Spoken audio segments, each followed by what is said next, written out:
In the first century of Christianity, were there any forgeries in the first century of Christianity prior to canonization? Meaning, were there anything in the first century that was regarded as to be a forgery that was circulating around the Christians before canonization? And also, was it possible for forged texts to make their way into the canon? Is that possible that there actually occurred forged texts in the first century, second century, third century that actually made its way in the first canon of Christianity? He mentioned, were there any forgeries in the first century? And is it possible that forged text made its way into the canon? I would challenge Akil to show me that any of the New Testament documents are forgeries. I think that you can make a very good case that Matthew, Mark, Luke, and John are written by the authors to whom they're traditionally ascribed. I think that the letters of Paul, you can make a good case, are written by Paul, to whom they're traditionally ascribed. I would invite him to read William Paley's Horae Paulina, which makes a convincing argument for all the letters of Paul being written by Paul himself, and actually that confirms the Acts of the Apostles as well and the historicity of that book. Since he's not presented any evidence in our debate today that the New Testament does contain forgeries, there's nothing for me to respond to there, but I would be happy to engage him in future concerning this topic.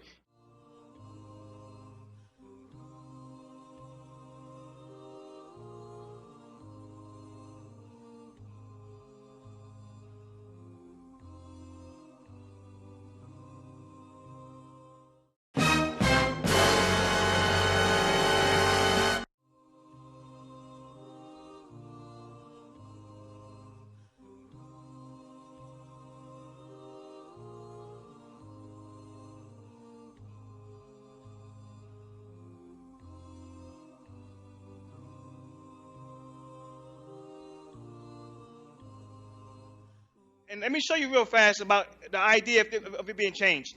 If you look at 2 Thessalonians chapter 2, verse 2. I want to read this for you quickly to show you that there was things being changed, fabrications in first century Christianity.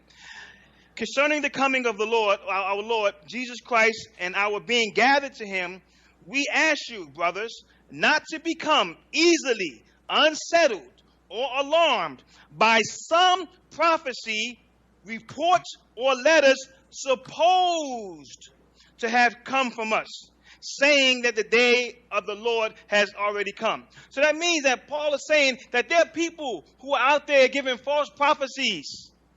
And also another place, where Paul tells us about the false gospel, those who are preaching a false gospel.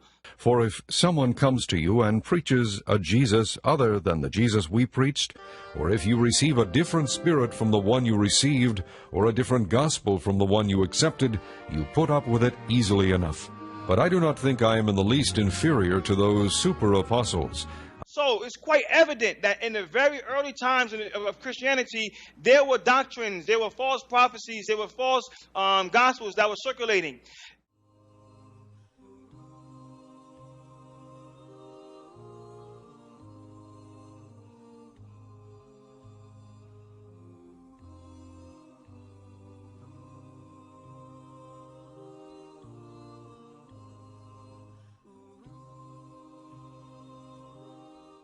Then, for instance, you say the letters of Paul or letters of Paul.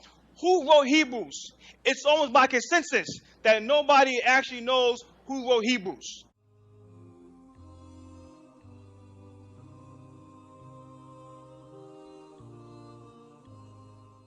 So these are things that you have to deal with that we didn't get a chance to go into deeply, but I want to bring them now so people can see that it's not black and white, as if somehow the Bible is sitting here preserved and intact. That's not the case. The claim of the Quran is that it was revealed, but it has been changed in history.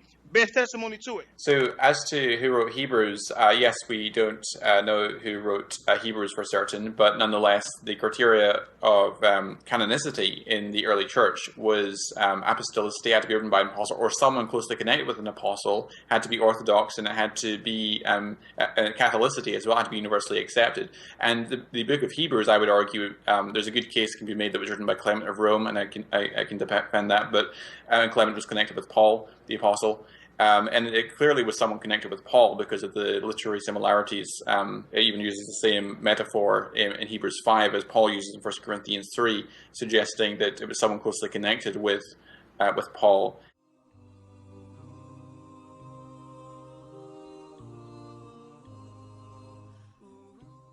Also, who wrote Hebrews? Well, what does Hebrews say? Does it say something that contradicts the rest of the Bible?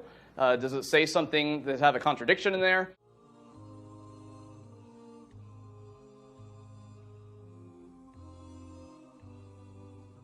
I believe who wrote it isn't as important as what it says, and if it's bearing truth, if it's truthful, it contains truth, well, that's the most important thing.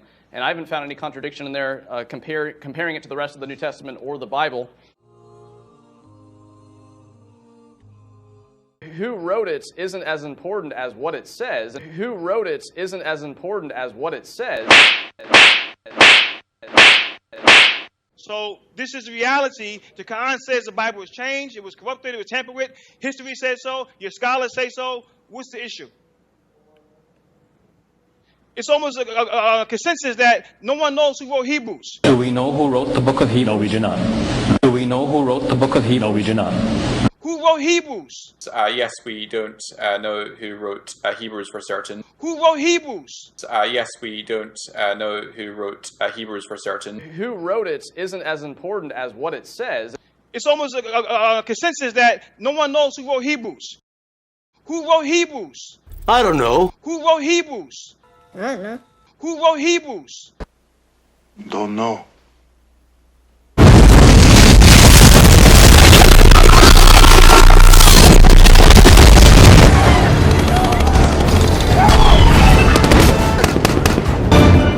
Sir, the attitude is not going to speed things up any bit at all.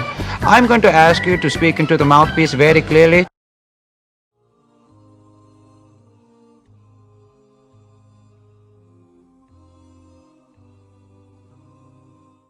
وَإِنَّ مِنْهُمْ لَفَرِيقًا يَلْوُونَ أَلْسِنَتَهُمْ بِالْكِتَابِ لِتَحْسَبُوهُ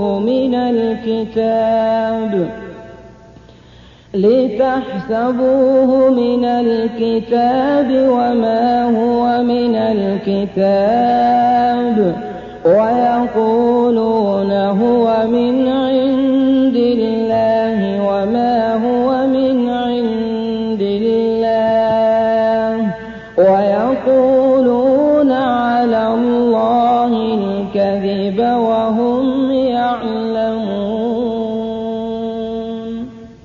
أشهد أن لا إله إلا الله وأشهد أن محمد رسول الله